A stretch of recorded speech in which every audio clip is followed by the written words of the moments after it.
Check 1, 2. Can you hear me? Check 1, 2. Am I live?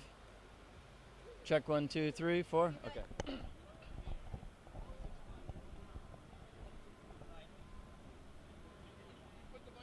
Yeah, it's on. It's important. It's done. I need to. I see that. We did that one time for a whole interview with somebody when we were out at Festival of Speed and the mic wasn't on. Oh, jeez.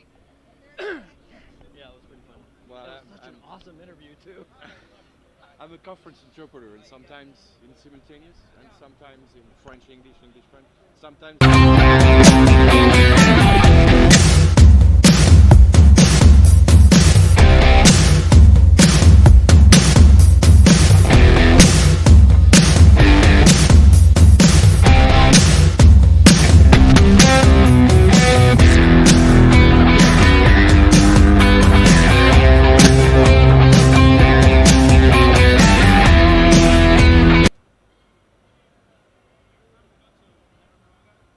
All right, welcome everybody again to the Ace Cafe and Porsche night.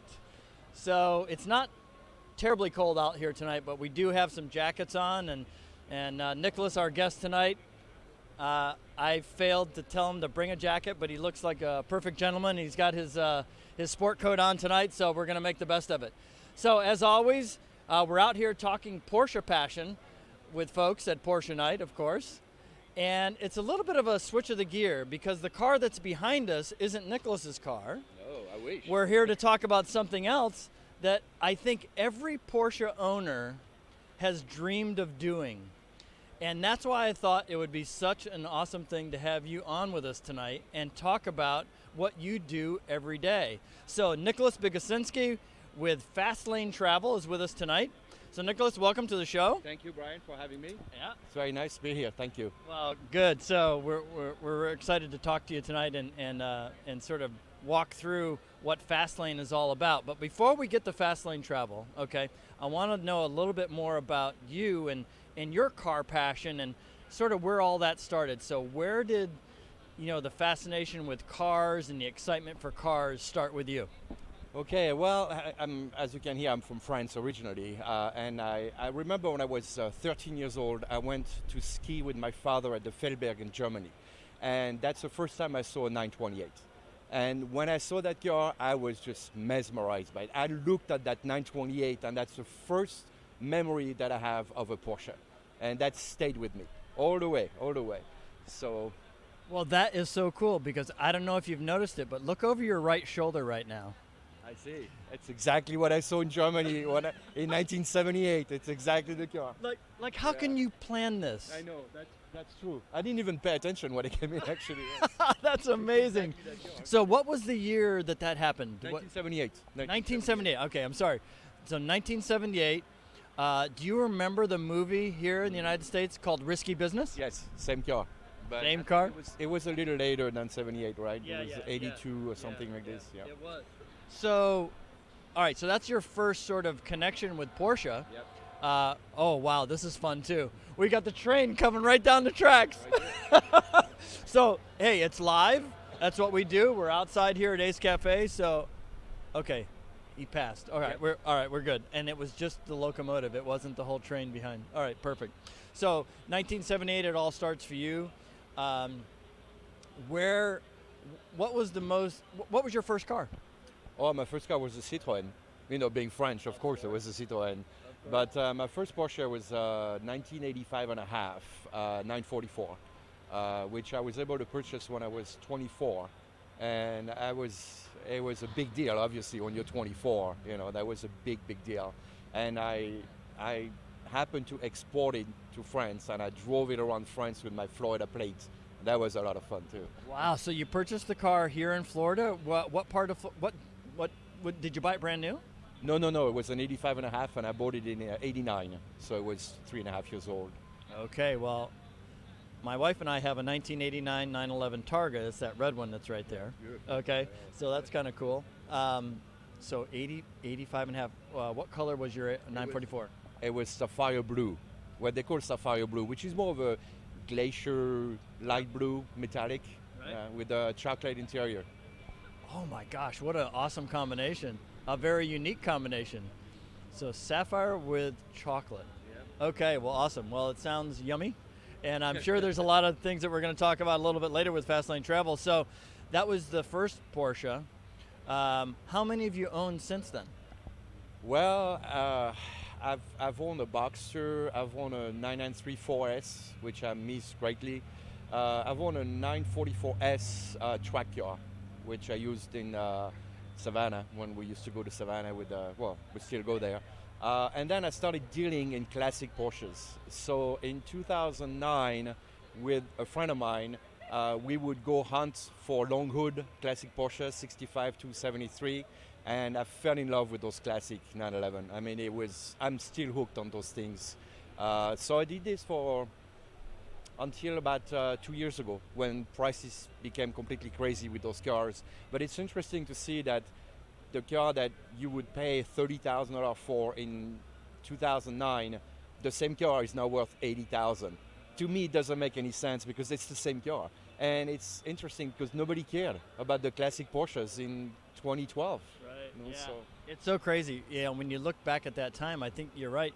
And now it's even, even the cars, the 75 through 77 S cars, the SCs are crazy now. The Carrera, all these are just, I think it's just that, water cooled is what's here today. And there's still just that fascination with folks in air-cooled engines. I think they love the sound of them, sort of the visceral feeling behind the wheel with those early air-cooled cars. I'll have to agree with you. The long hoods are, favorites. The best ride I ever had in one of those early cars was from a friend who joined us on the show not too long ago. I had him on, and he runs something called the International GT Series now, Kenny Fengler. I don't know if you know Ken Fengler. And it was along about maybe 1985 or 86. We were at Sebring and doing a track event, and I'd come to know Kenny through some other circles of Porsche friends before that. And he, at that time, owned a 73 911 Carrera RS, white with blue. Whoa. And we were at Sebring, and we were in the pit lane for this Porsche event, and he said, jump in, and he gave me some thrill laps in his RS. I'm sure 73 RS is pretty much that's the summum of the long hood, absolutely. Yeah. I've never had the opportunity to drive or even be a passenger in an RS.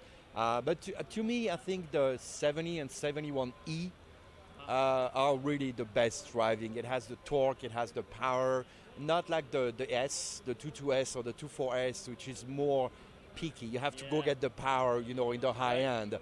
I like the torquey E engine. And, we with my partner, we had maybe 3 or 4, and I always enjoy driving the E, especially the 2.2. I agree. I have my first Porsche was a 1975 914 2-liter. And about 6 or 7 years ago, I finally completed a long project of converting it to a 6-cylinder. And I had the original 914 6 case. We bumped it up a little bit to a 2.2, and we put E cams in it. There we go. So it's kind of a nice little punch. So I know exactly what you're talking about. A lot of fun to drive those cars. Okay, so that kind of brings us current. But you said 2009 was the end. So do you have a Porsche now? Yes, I have a Cayenne diesel right now. So that was the latest acquisition. I took a break from Porsche actually for quite a few years after I stopped trading them and selling them. And then I decided to get back into the Porsche, and my wife wanted something a little more convenient, so we decided on the Cayenne. So the diesel, that's a great package there. Lots of power, great economy in it too. We have a 2008 Cayenne in our family, so kind of cool. We pull our boat with it. My wife drives it every day back and forth to work, and we just love it. They're great. It's a great vehicle on the road, isn't it? I mean, just on the highway, such a comfortable car to drive. Just fantastic. All right, so that brings us up to date with you and Porsche and your ownership of Porsche. But what we want to talk about tonight is really the fun, and like I said, what I think every Porsche person, owner, whatever you want to call us, crazies, we all dream of one day doing what you do for folks every day. And so I'm going to sort of turn things over to you to talk a little bit about Fastlane Travel, what you guys do. What I know is what I see, what I've heard people talk about. All these great tours throughout Europe. So I'm going to sort of turn it over to you to tell us a little bit about maybe how Fastlane started, and really what the company is all about. And then maybe you can serve in there when you got started with them, and sort of what attracted you to them, and we'll take it from there. How's that sound? Yeah, that's okay. Pretty good? I'd be a little long here. Okay, all right, good. Well, when I go like this on the hook, that means we okay, gotta change good. topics. Okay. That's well. No, I'm going to try to keep it short. But the company was started by a gentleman called Peter Zantag, and he started in 1976 for people who were picking up their Porsche at the factory. And he saw that there was a need. Those people picking up at the factory wanted to drive their car in Europe, but they didn't really know how to organize that. And he decided to create Fastlane Travel to help these people drive in Germany, in Austria, and all over Europe, and then ship the car back here to the US. So that started in 1976. So Fastlane Travel has been in business for 44 years now. Wow, so since 1976. And what's so cool about that is it's just one little thought that somebody had, and he said, hey, there's a need out here, here's how we can fill it, and then the rest is history. Wow. So I've always wondered, and maybe you can answer this question, I don't know, and let me know if it's an out of bounds question. I've always wondered, where do they get the cars? Like, who owns the cars? What is it? Is it a deal with Porsche? Does Fastlane Travel own the cars? What? Can you talk about that, or is that? Yeah, I can talk about it. Fastlane Travel organized, for example, in 2004, I was there for a large corporation. They organized, there was 450 people, there were 75 Porsches.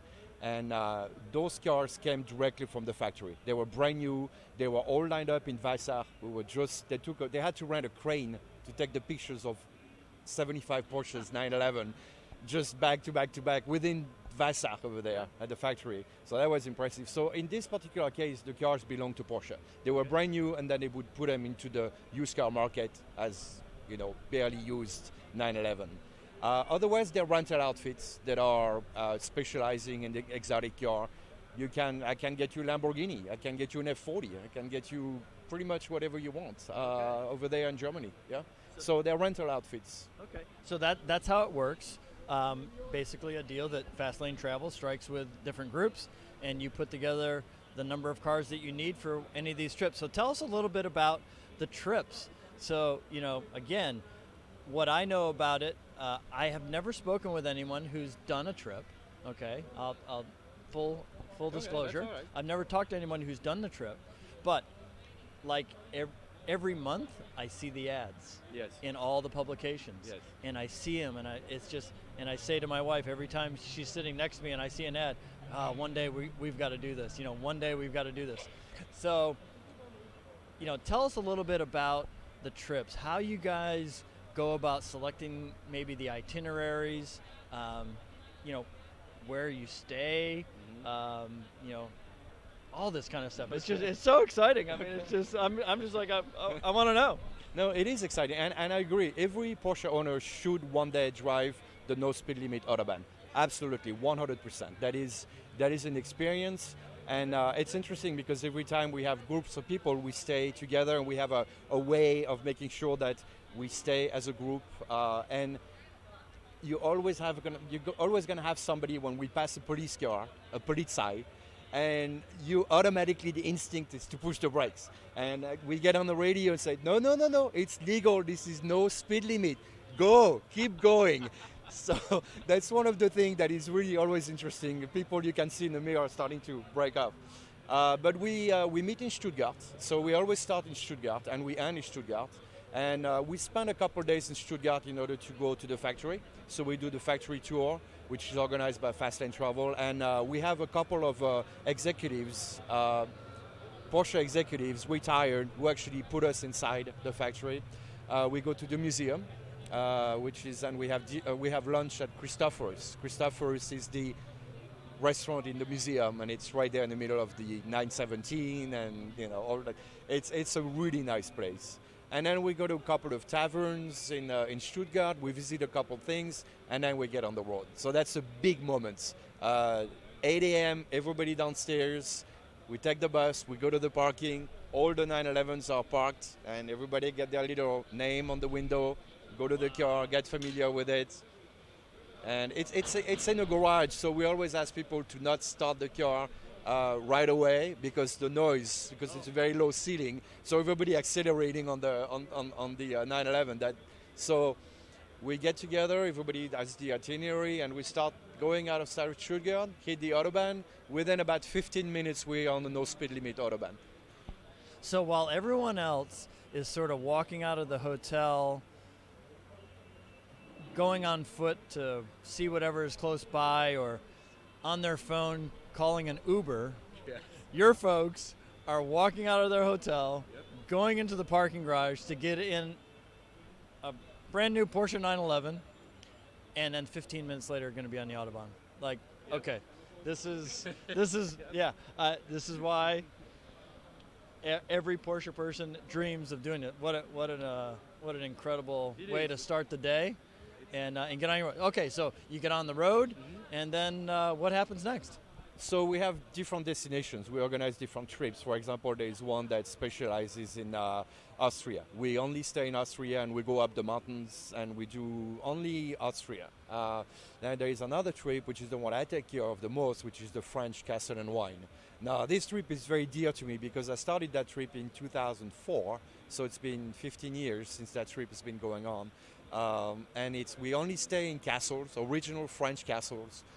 Usually they are very small. I mean, they only have like 20 rooms tops, 22 rooms, 25 sometimes. And those are original, either medieval or Renaissance castles, so they're from the 16th century. You have kings who stayed there, sometimes kings of France who stayed there. So, of course, the cuisine goes with it. We always have a superb food on those trips, especially on the Castle and Wine. We have an emphasis on the wine of the region where we go. So when we leave Stuttgart, we go into the Champagne region. And when we're in the Champagne region, we're in this castle, and it's all about champagne. So we taste champagne for 2 days, pretty much. And we go to Moet to see their champagne. We go down the cellar, we have the tour. Then the next day, after that, a couple of days later, we go to Burgundy. And Burgundy wine is something else. One more thing, somebody who drives a Porsche on the Autobahn has to try Burgundy wine because it's wonderful. It really is. As important as driving no speed limit, you've got to take another day, not when you're behind the wheel, to have some nice Burgundy wine. That's right. And we do a half day in the vineyards. We actually take the Porsche and drive through the Burgundy vineyards into the valley. It's beautiful. And we go to Nuit Saint-Georges, we go to Romanée County. We actually have right there, the vineyard is right there. So, and then we go to the Alsace region. And the Alsace region is Riesling, Gewürztraminer, and we stay again in the castle. And then we get back to Stuttgart. So this is a wonderful trip which combines a lot of what people are looking for. We organize everything. So you don't have to think. For example, after dinner, when you get back to your room, you have a little note that tells you meet tomorrow at this time, breakfast is between this time and this time, just be there. You leave your bags in the room, somebody come pick up your bags, you don't have to worry about this. We get in the cars and we drive. Wow, so you don't carry your own bags along in the car, or someone brings them to your car, or do you have another vehicle that carries everyone's luggage? We have a luggage truck. So any carry-on you take with you, but any large bags, it'll be picked up in your room, and by the time we get to the next hotel, it will be in your next room, in the next hotel. Wow. Man, this is killer. It's just really interesting to, because you see these ads for years, and you see little snippets, but to really sort of get it, this is giving me much more, a better feel for what exactly goes on, how it times out. So that's a great trip that it's near and dear to your heart. Yes. What is maybe another trip? Do you do trips mainly through France and Germany and Austria, or are there other trips as well? No, actually, Peter has developed a Colorado trip for the past couple of years, and this one is in July, and this is Bring Your Own Porsche, and that's in Colorado. So he put together a European-style trip like we do in Europe, except that's in Colorado, and you can bring your own Porsche. Oh, wow. So. I think the main thing on those trips, and I've been doing this for quite a while, it's the group of people. You really develop a bond when you're on the road. because we all have radios and everybody communicates. Be careful here. Did you see that? Oh, look at this. And oh, here's another Porsche. And the conversation at night is like, how fast did you go? Or, did you see this? Or do you like this car? And last year we were all driving GTS, all 911 GTS. And I had the opportunity to drive for a short time because I was driving a Panamera. But I'm not complaining. The Panamera Turismo, Sport Turismo, I believe it's called. And it's not slow. I was doing well on the Autobahn. I would keep up with the 911, but the GTS is really it's an unbelievable this is the best 911 I've never driven. It's just really, really exceptional. So I have one at the dealership. You want to come see it tomorrow? It's chalk. It's a great color. Oh yeah. So maybe it's time. I don't know. Need to talk to the boss. All right, well, awesome. So what else would you like to share with us about Fastlane? Maybe how do they begin the process to, get information and actually take the next step to say, okay, I'm really thinking about doing this. How do they start? What do they do? Well, the first thing you need to do is go to fastlanetravel.com. That's the website, and all the tours are listed on the website. And again, there is a tour for about anybody. If you don't want to go to France, you can go to Switzerland. We have a wonderful Tuscany trip. So we actually leave from Stuttgart and we end up in Tuscany in a private estate. And we have a cook, everybody's there, and we do day trip. So we go to Florence and we go to different places in Tuscany. It's a wonderful trip. It really is a wonderful trip. But that's the first thing. Go to fastlanetravel.com. Whatever tickle your interest, what countries you'd like to visit, we have pretty much something for everybody, including the 12 Alpine passes, where we go Switzerland, Austria, and Italy, and we only go over passes like Stelvio, and we just drive passes for 7 days in the mountains. What can you imagine the photos that are snapped along that trip? You can, obviously. You've been there many times. We made the trip. My best friend lived in Germany for about 18 years. We've known each other since we were kids. We got involved in motorsports back in the 80s. We worked on a couple of teams together. He went off and made it a full career, working in Germany, worked in F1, worked for Reinhold Jost for years, Porsche factory, Audi factory, German DTM series. Wow. So we went and visited him one year, and in Germany. He lived a little ways out of Frankfurt. Stayed with him for about 8 or 9 days, and then he drove us to other friends of ours who were living in Bologna at the time. Okay. So I don't know what roads he took to get us there, but I remember going through Austria, going through some beautiful passes, being up high and seeing these beautiful alpine lakes, and all of this. So it was just fantastic. It was like it's like something out of a dream. It really is. It is. It's a fantastic experience. And again, I think the bond, all of the customers that come on the same trip, they stay friends. And I've had people, customers coming a second time and a third time and a fourth time on trips because the other people that they met wanted to do another trip. So they got together and said, let's do it again. And then they get on another trip. And but I wanted to get back to the Cayenne because 2 years ago in 2017, I accompanied the tour and I was driving a Cayenne GTS. And again, the GTS brand is unbelievable. Right. I mean, I felt like a sports car. I never thought this was a Cayenne. I mean, it was just that good. I completely agree. Personally, I think the sexiest GTS of all time. Do you want to fill in the blanks? Do you know what I'm talking about? What is the sexiest GTS model of Porsche all time? See if you fill in the blanks like I do. Well, the GTS name is fairly recent.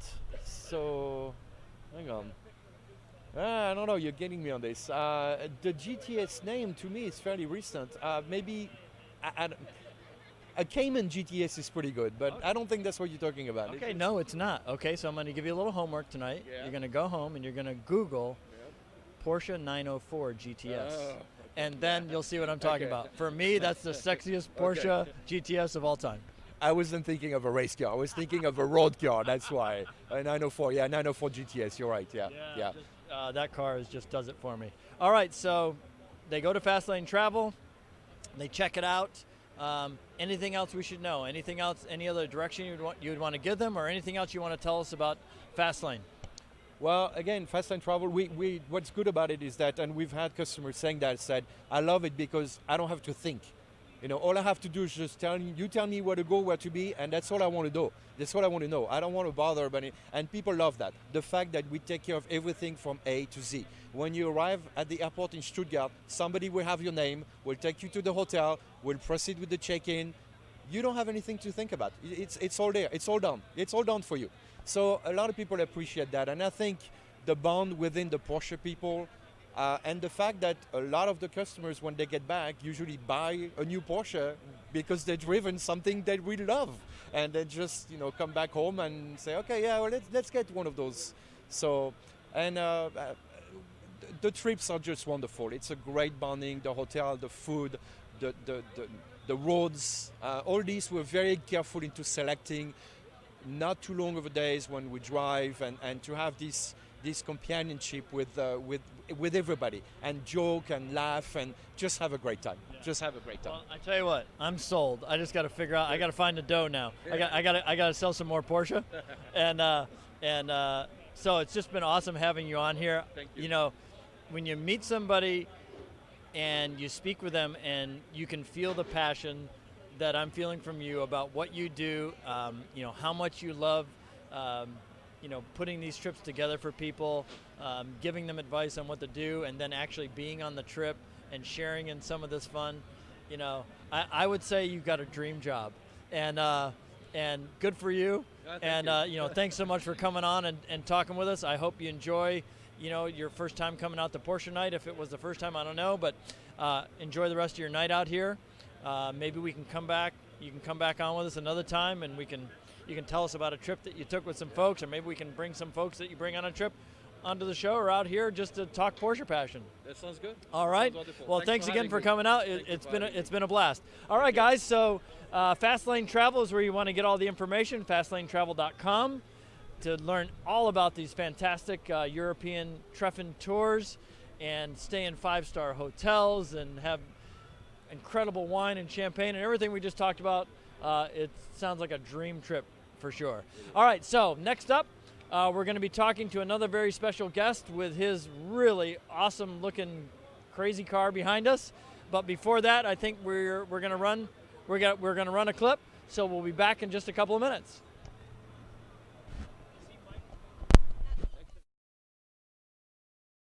All right, we're here at the Festivals of Speed at the Ritz-Carlton in Orlando, and we just ran into Shawn. And the reason we're with Shawn is when we were driving in this morning, his car caught our eye. I'm sure this car just stops everybody in their tracks wherever it goes. So Shawn, want to say, first of all, thanks for joining us. Thank you. And doing this with us.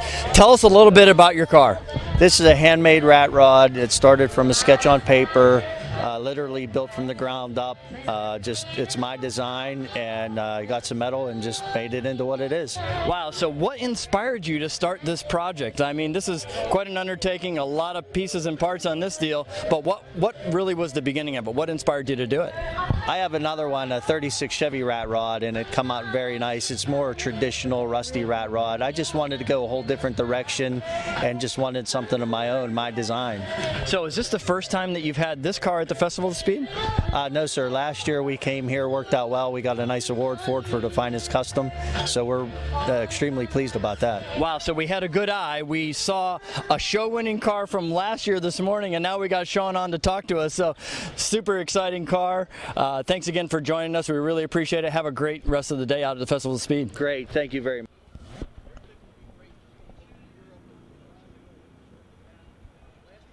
Oh, look, they got it on there good? All right, we're back for the next segment on Porsche Night from Ace Cafe, and we're joined tonight by Scott Johnson, and he didn't know he was coming on here tonight, and that's what's kind of cool about this show. Sometimes we have planned guests, and Nicholas Bikosensky, he was a planned guest. We've been working together and trying to get him on here for a while, so it was awesome to hear about Fastlane Travel and all these great tours, but I didn't have a second guest booked for tonight. So when I saw your car, it sort of caught my eye. So, and then as we started to chat, I think the conversation is going to be pretty easy. So Scott Johnson with Great Eye Studios just is in the middle or has completed a trip. So we'll talk about that a little bit with your car, but maybe we'll first start with where this whole car thing started with you. We kind of like to do this every time we have a guest on, and we kind of find out, where did all this craziness start? Where did a car, sort of get into you and really just, shake your soul? So where did it all start for you, Scott? I'm the sixth of 7 children, and there were always at least 5 cars in front of our house growing up. So my dad would get me to come help him work on cars, changing oils, changing spark plugs, and he'd take me to the shop sometimes, and he'd always say Johnson's Garage, and you get the discount. It's like, oh, I liked it. I have a brother-in-law, Bill, who married my oldest sister, and because I'm the 6th kid, I was the little rugrat when they were teenagers dating each other, and he used to trip me coming around in the living room, and he still jokes about that today.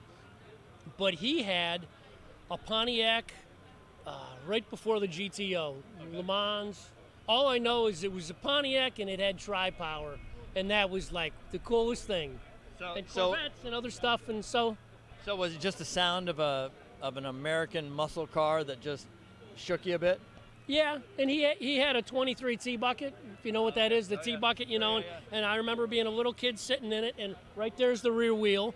And I actually was here at the Ace Cafe the other night with my friend Stan, who has a Shelby American Cobra, a CSX car, 79 something, a one-of-one, made as the original competition car, phenomenal car. And as I was riding here the other night, it mentally took me back to being a kid in Bill's T-bucket, sitting at the top of the cars where your belt should be. Yeah. It was just amazing. Yeah. So he was excited to come back here tonight and have me bring my Riviera Blue GT3. It's a really cool car. Well, awesome. Well, cool. So where did Porsche start for you? So is this your first Porsche, or you've had other Porsche?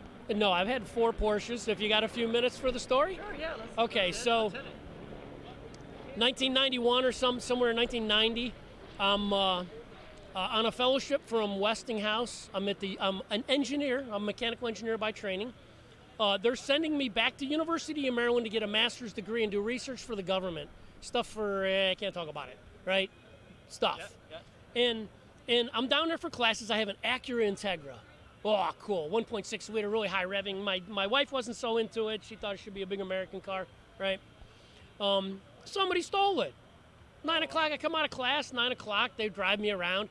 Long story short, it was torched. I got the phone call at 3 o'clock in the morning, the car's gone. So I went to the local Toyota dealer wanting to drive a Celica, and it was a Tuesday in the middle of the afternoon. I looked like a bum because they had given me a Ford Rent-A-Wreck. If you're old enough to remember, there was a company called Rent-A-Wreck. If you had a long-term rental, you didn't get a brand new rental car, you got some old junker. And mine was a Ford Escort junker. And so I looked like a guy with no money. I had my shorts on and a t-shirt and, probably said Penn State because I'm a Penn Stater. Yeah. And I barely got the time of day out of them. And I was real polite about it. Okay, they didn't really want me to drive a Celica. We took it out and literally drove around the block, didn't have gas in it. I drove down to the Porsche dealer. And I saw a 944 in Guards Red. Thought, I can't possibly afford this. Spun on my heels to leave, and the sales guy stops me. And long story short, I bought the car. I love it. I wish today I had it. I love this. This is amazing. Yeah. I still want my 144 horsepower 944 back. Yeah. The 944s are really sort of seeing some love more over the last several years than ever. Those were amazing cars at the time. I remember when they first came out and just, being sort of awestruck by them too. I think the first one I rode in was a 84, I believe. Yes, they came out in 1983. I think it was an 84 model. And it was just, wow, there you go. Looks like we had a little car jamming out here. So they were awesome. Okay, so the first one is a 944, and then what did you have in between that and this? So I sold the 944, and I bought a Porsche 911, 87 Carrera. I wanted the G50 transmission. Really cool car. Another one I wish I had back. Also Guards Red. Kept that for a year or so, and ended up selling it. Side story, I had an interview with the president of a business, and we got into a discussion about Porsche, and the president, who had been my boss's boss, when he realized that I had the same car he still had, but I sold mine because I told my wife I'd start saving for a house, he was impressed, and he hired me. I worked for him for a year. It's like an aide to an admiral. Never underestimate the connection of Porsche in anything you do, right? You just never know where it's going to lead you, what kind of conversation it's going to be, what sort of relationship it's going to develop. It's just, there's nothing like it. I was in a panel interview with 5 vice presidents from the company, sitting around a table. Should have been really intimidating. To me, it wasn't. There's executives in my family, and I mean, I don't come from money. I earned all this, but it came out in the interview because I had mentioned about people I knew in the Porsche Club. I knew a guy who was CEO of a company. I knew him for 9 months as an autocross guy. And somebody said, hey, he runs, I won't say the company name, but he's the CEO. No, he's not. Bert's not. So I went up and asked him, hey, Bert, are you the CEO of? He said, yeah. I still want to beat you in the autocross, right? And I told that story to these VPs. And they said, oh, you get along with him. He's a Porsche guy. Boom. Then they asked me later, say, hey, you're one of the finalists to work for him. You want to be interviewed Friday or Monday? Of course I want to be interviewed Friday. It's Casual Friday. I wear a Champion Racing Pompano Beach, Florida shirt. It doesn't say Porsche on it. It's just got this weird script on it. If you know, you know. The people who know Champion Porsche or Brumos, like you could see a Brumos, it doesn't say Porsche. And if you don't know, it's just a T-shirt. Right. But if you know, and he walks in his office that day in his briefcase, and I stand up to shake the man's hand, and he sees me, and we lock eyes, and then his eyes drift down, and he taps me so hard he almost bruises me. We need to talk about this. And for 25 minutes of my interview, we're talking about Porsches and cars. And at the end, he says, I was supposed to be interviewing you. Can you, do you have a deputy? Can somebody do the work you're doing? Can you come work for me as my aide for a year? And that was pretty spectacular. Awesome. Anyway, yeah, it was just a car thing. And I still know him to this day. And, and when we talk cars. Well, that's great. So tell us about this trip that you've just completed. You started to tell me, and I said, hey, let's just talk about it on the show. Sure. So tell me about this trip, what the numerology is in this trip and the significance. And you started to share some of that with me. And so tell me a little bit about it. So I'm a dad with 3 sons. When my oldest son turned 16, I sold my Porsche Boxster S. I'd had it for a decade. 10 years. And to this day, it's neat. When he hears a Beatles song, he isn't really a Beatles fan, but he immediately is transported to being a child again and remembering riding with Dad in the Boxster S. Okay. Right? It's really cool. So our 3rd son is just graduating high school. He's about to go off to college. He's going to Penn State like our middle son did. Oldest one went to New York University, but that's a whole nother really cool story. His roommate is incredibly famous, getting famous. He's incredibly big on the radio. Anyway, as we're getting ready to send the 3rd son to college, I said to my wife, Brenda, I refer to her as Racer Chick, but she kind of rolls her eyes. So we called her when she was young, when we were in the Porsche Club without kids, right? Okay. I told her I want to buy another 911 now, and I had actually been looking casually for a couple of years. I got into BMWs, had a V10 M5 and loved it. Had the paddle shifters. Some people kind of poo-poo that car. I thought it was awesome, as long as you recognized it was a single clutch car and you had to give it time to shift. It was fabulous, incredible sounding car. I traded it for a 2015 BMW M5, which was the most absurdly powerful car I've ever had. 633 horsepower. It was a Porsche 911 Turbo S with back doors. It's sort of the interior of a Bentley. The Connolly leather, the seats would massage you, Bang & Olufsen stereo. Oh, crazy. Oh, you could tick the whole list for a half hour of all the crazy stuff in this car. But it didn't have the character of a 911. Right. And I happened to see this one online at Porsche, the main line. Porsche Master Ambassador. Porsche Master Ambassador on Instagram is Tim Grape, the guy who sold me the car. I went and looked at the car in Philadelphia. I'm from Columbia, Maryland, and decided to buy it. And I picked it up on my 54th birthday on February 5th of this year. Okay. The car looks brand new. It's a 2010 Arctic Silver 911, 997.2, 911 GT3. Manual transmission. A fairly rare car, really significant car to Porsche. It's actually wrapped. ACI Dynamics out of Connecticut wrapped it. Okay. And that dealer said it's a wrapped car. It's not actually Riviera blue. Thought, okay, well, what's the condition of the paint underneath? And I asked them. They wouldn't tell me who the prior owner was, but he had bought 10 Porsches from them. that tells you something. They asked him. He said, you know me and how anal I am about cars. It's perfect. But okay, that's what somebody says. Who's the guy who wrapped the car? And they told me that person's first name and a phone number. And I called the guy up. He was in a race shop. This is a shop in Connecticut, right? Uh-huh. He was in a race shop in Chicago wrapping a team's Indy cars for the season. Okay, so he knows what he's doing. Yeah. Obviously, he knows what he's doing. They're on their ACI Wraps, and ACI Dynamics is on Instagram. And I was able to see pictures of the car when it was being wrapped in February of 2018. Their guy won some award at SEMA for the best wrap. So, it was pretty awesome. So where did the trip start? Did it start in the Northeast? I'm an engineer by education and training and run companies and businesses, but I'm also a photographer, a very, very passionate photographer. I'm a Nikon Pro. For years, people said, wow, you have a great eye. Your pictures are just insane. And I met people who were just crazy stuff. So I tried, and I got the Instagram handle and the email, Great Eye. Yeah.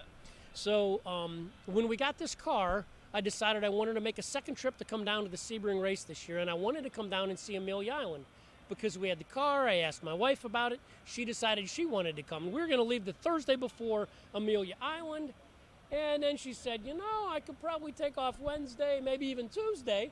So 6 a.m. Tuesday morning, oh my gosh, 2 weeks ago, week and a half ago, it's a blur. Yeah. It's a total blur, an awesome blur. We got in the car in Columbia, Maryland, which is about a half hour north. It's a suburb north of Washington, D.C. Drove through horrible D.C. traffic in the morning, and then shot our way down to Amelia Island. And we got to go shopping first. We went to some really cool outdoor mall. I actually enjoyed that. The Tesla shop is shut down. It's got a window, and a sign in the window says all sales online now. Elon, I met you years ago. Wait, it's Porsche Taycan. That's what we're going to talk about here. We're not going to talk about that. That's right. So it brings you down to Amelia, and then what? So we drove down to come to Amelia Island to the Porsche Club Works reunion, which was that Friday. The car was in the show field there. Incredibly positive response. Easily 100 people coming up saying how much they liked the car, and maybe 1 or 2 out of 100 people thought it was a wrapped car, and that's only because the door was open and you can see the silver inside the door. Everybody else, oh my gosh, it's great. And my wife's fine with it because the paint is effectively perfectly protected, right? It's and you can see from the road trip, there's little things in places that would all be paint chips. It's great. So we did the Works reunion, we did the Saturday car, we did the Bonhams auction.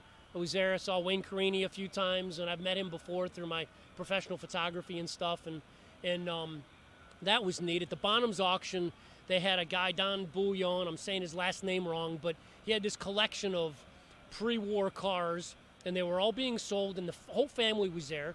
In the middle of it, my wife's in the back left corner, trying to get away from the crowds, and this younger guy, maybe 38 years old, comes around, and he's standing next to me, and he says, I'm his grandson.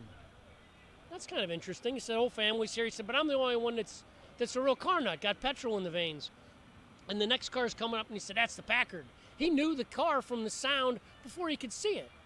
And it made sense. He's like the grandpa, this guy Don, had the cars for 40 years. And so this little guy, this 38-year-old man, from the time he was a little kid, was sitting on Grandpa's lap driving these cars. So it's kind of bittersweet for him. But he said Grandpa's favorite saying was, they ruined cars when they put front doors on them. So it's just like, that was insane. So you came from Amelia down to Sebring. So we did. And we're there. Yes. You were at Sebring last week for the races this weekend. I brought a tent with. We saw the Amelia Island Concours that Sunday, and then I took my wife to the airport, and she flew home to go back to work. I'm semi-retired, so I stayed down, visited with a friend, Stan, who, before Ferrari sold cars in America, there were people like Chinetti and this guy, Stan. Stan was the guy here in Central Florida. If you wanted to buy a Ferrari, you bought it from him. Yeah. So we hung out for a few days. Then I went down to Sebring and set my tent up in my little area, and it was so cool. You see all these people driving around in Sebring with golf carts. That's how you get around. Except me, I'm driving around in this obnoxious blue GT3, going over to get a shower at 6 o'clock in the morning, and saw Justin Bell, talked to him a little bit, and a couple conversations with Hurley Haywood. Brian Redmond at Amelia Island, David Hobbs at Amelia Island, and there. It's It's so many awesome. people. You can be around so many of the guys, so many of the greats, so many of the legends in motorsports. You know, people don't realize in Central Florida, you know, people come from all over the world. We have 2 of the 3 top endurance racing, you know, championship races in the world every year here within an hour and a half of us. And people just don't realize the magnitude of that for people, you know, that are involved in motorsports or just follow motorsports and follow sports car racing. So it's a real treat here. So what was it that you told me about the odometer kicking over at a certain number or something on this trip? So today I stopped at the Porsche of South Orlando dealership. I had been there a few days ago. It's when I picked up this. I was like, I want to take that down to Sebring. It's going to get cool in the evenings, and that's killer cool looking. So I got that. And I pulled into the parking lot and noticed it said 1,903 miles into this trip. I thought, we got to fix that. So I got back in the car and I drove up the road 4 miles and drove back the road, whatever it was, 3.5 miles or something. Made sure it'd be right. And I got back at 1,911 miles on the car. So, it's a kitschy thing. So 911. Yeah. So 1,911 on the odometer. On the odometer. Well, that's on awesome. This trip. That's awesome. That's cool. Oh my goodness, we're getting a rain hook here. So Saturday morning. That's new on this show. We've never gotten the rain we got hook. Plenty of time. I'll talk fast. So Porsche sets up this really cool tent at Sebring, and I decide to not ask for press credentials this time. I don't want to work. I don't want an editor to work for. I've been down there. I shot for Ferrari and Audi when they won in 2013. A little bit for Aston Martin, and I did this really cool portrait of Hurley Haywood. And I'm up in the media center, and the Porsche guys walk by me, and the guy stops. He's like, I want that picture right now. That's going to Porsche AG. So I decided I didn't want to ask for press credentials this time and be working. I wanted to bring all my cameras, plus some of my older cameras down, which actually never came out of the bag. And I flew my 17-year-old son down, and he spent the weekend with me. And I checked it out where you could get really killer cool shots as a fan, not a, you know, the media is always way up front. You're right at the fence. I've been there, and you're literally on the wall at the main straight, and you get these killer shots. It's crazy dangerous. Yeah. If there's an accident, and I'm like, you know, really? Why am I doing that? So I showed him all these cool spots, and we spent the weekend together, and we did the rain thing, and Saturday morning, Porsche arranged for a small group to take their cars out on track. And I'm already a little nervous anyway because it's a new car to me. It's a manual transmission. It's not one of these new paddle shifters. But you got out there. You got out there and you did it. On the track at Sebring on the day of the race in the rain.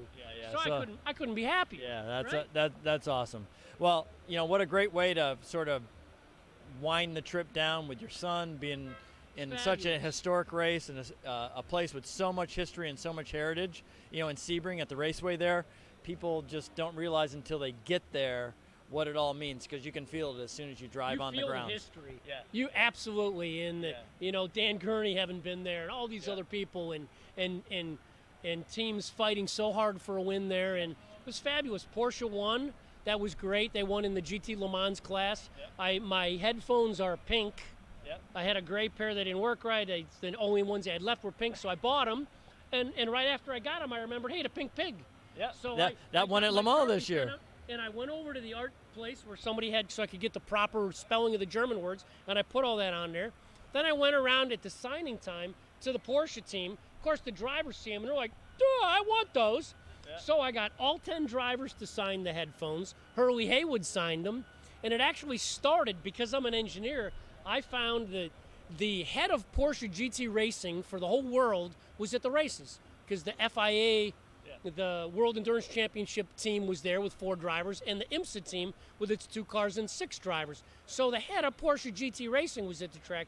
I showed him the headphones. He smiled. He loved it. He signed them first. Oh, that's awesome. And I put his name on. He's Erwinder. Is his last name, very cool. So it was just, but now I can't wear my headphones, so I got to go buy new ones. Yeah, well, that's all right. But it was well worth it. And to wrap this trip off, I was supposed to be leaving today. I wasn't going to be here. Stan had said it'd be really nice if you could come back to the Ace Cafe on Monday. It's Porsche night. I'm going on Wednesday to the Porsche Experience Center in Atlanta. I couldn't arrange a tour till Wednesday, so I was like, I'm going to hang out here. We'll do that. So it just worked out great. Perfect way to wrap it up. Well, thanks for saying yes for coming on the show with us. Well, thanks for Giving having us me. an awesome backdrop of this Riviera Blue wrapped car. Wrapped. And, enjoy the trip up to Atlanta. Enjoy the PEC. And just keep spreading that Porsche passion. It's a real pleasure to meet you, Scott. Pleasure to meet you yeah, too, yeah. Brian. Take care. All right. Thanks. All right, cool. Well, that wraps us up for Porsche Tell night. about Great Eye. Oh, yeah. So Great Eye Instagram. Studio. So you'll see it. You saw it at the bottom of the screen earlier. Great Eye Studio. And Instagram is at Great Eye. GREATEYE. Great Eye. Yeah, And see- you'll see it. There's a bunch of things come up, but there's only one Great Eye. That's And right. It's me, and it says Scott Johnson, blah, blah. boo boo. And you'll see all It's a kinds of picture awesome the photographs. latest Porsche race car is my post. Cool. So So good. you can check out all of Scott's work.